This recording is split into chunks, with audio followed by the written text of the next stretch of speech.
Hi guys, मैं फिर हाजिर हूँ। इस वक्त हम डिस्कस कर रहे हैं मैं मंटो नहीं हूँ का एपिसोड 22 का टीजर। लास्ट एपिसोड में जो है बहुत कुछ हुआ है और जो लड़ाई इन्होंने हमें शुरू में दिखाई थी कि आदमियों की मर्दों की लड़ाई है और ये 75 साल से ये मर्दों की दुश्मनी चल रही है और ये एक दूसरे की औरतों की इज्जत करते हैं और औरतों को इस दुश्मनी में इन्वॉल्व नहीं करते। अब ऐसा सिनेरियो नहीं है, अब बाजी पलट चुकी है, औरतें भी इन्वॉल्व हो चुकी हैं दुश्मनी में। पहले सुरैया अपने 2 बेटों की वजह से बैक डाउन नहीं हो रही थी, फिर वो बैक डाउन हो गई, उसने सुलह के पेपर साइन कर लिए।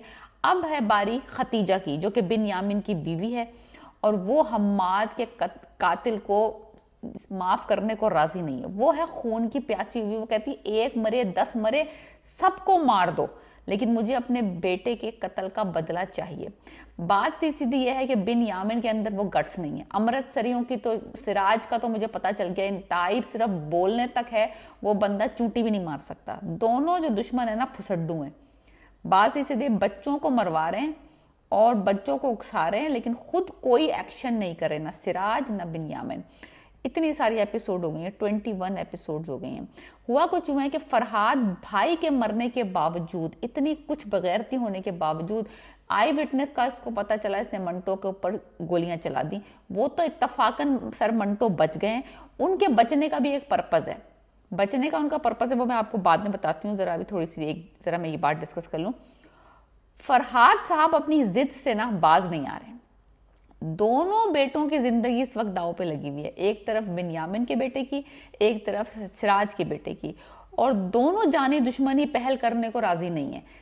ना तो बिन्यामिन पहला हमला करने को राजी है, ना ही जो अमृतसरी हैं वो कोई हमला या कोई रिटेलिएशन कर रहे हैं। बोल दोनों रहे हैं, दोनों की तरफ से, लेकिन जुबानी लड़ाई हो रही है, लेकिन हमला करने को कोई राजी नहीं है। शमरेज जो था वो मार चुका है, वो भी एक्सीडेंटल डेथ हुई थी, मारने वो फरहाद को गया था, हम्माद मारा गया। लेकिन जो फरहाद है उल्लू का पट्टा, वो जाके उसने सर मंटो के ऊपर फायरिंग करी है, जो कि वो बच गए। एनीवेज, बीच का रास्ता ये दोनों ढूंढना चाहते हैं। मुझे नहीं लगता कि ये दोनों ही इस गेम को आगे बढ़ाना चाहते हैं, बिकॉज दोनों का एक एक बेटा बचा है। माल और दौलत का ढेर है, जायदादों का ढेर है, लेकिन औलाद सिर्फ एक बची। एक का जो एक बेटा है वो तो कंप्लीटली पैरालाइज्ड है, तो एक एक बेटा दोनों का बचा है जो कि उनका वारिस है। तो ये चाहते नहीं है कि अपने वो लास्ट जो है वारिस को खोएं। तो दोनों जो है ना कोई बीच का रास्ता निकालने चाहते हैं, लेकिन बोल भी नहीं रहे हैं क्योंकि बीच का रास्ता नजर नहीं आ रहा।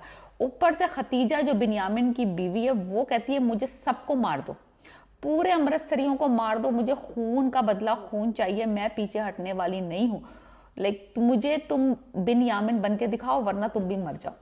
मरे क्यों नहीं तुम, यानी कि वो अपने मियाँ को भी मारने। तो औरतें बहुत हद तक इन्वॉल्व हो चुकी हैं लड़ाई में। बीच का रास्ता ये है। अब ये लड़ाई, फरहाद को ये लगता है कि ये लड़ाई जो है ना मैं सॉल्व कर सकता हूँ, मैं इस तरह सॉल्व करूंगा कि देखें आप, मैं आपको फरहाद का सजेशन सुने। क्या फरहाद ने सजेशन दिया है कि ये लड़ाई लड़की की वजह से शुरू हुई थी, तो इसको एक लड़की ही खत्म करेगी, तो आप जो है ना महमल से मेरा रिश्ता मांग लीजिए। शुरू से ये बात कहता आ रहा है, शुरू से ये बात कहता है। पहले तो इसकी पॉसिबिलिटी नजर नहीं आ रही थी, लेकिन अब मुझे लगता है कि इस रिश्ते की पॉसिबिलिटी हो सकती है।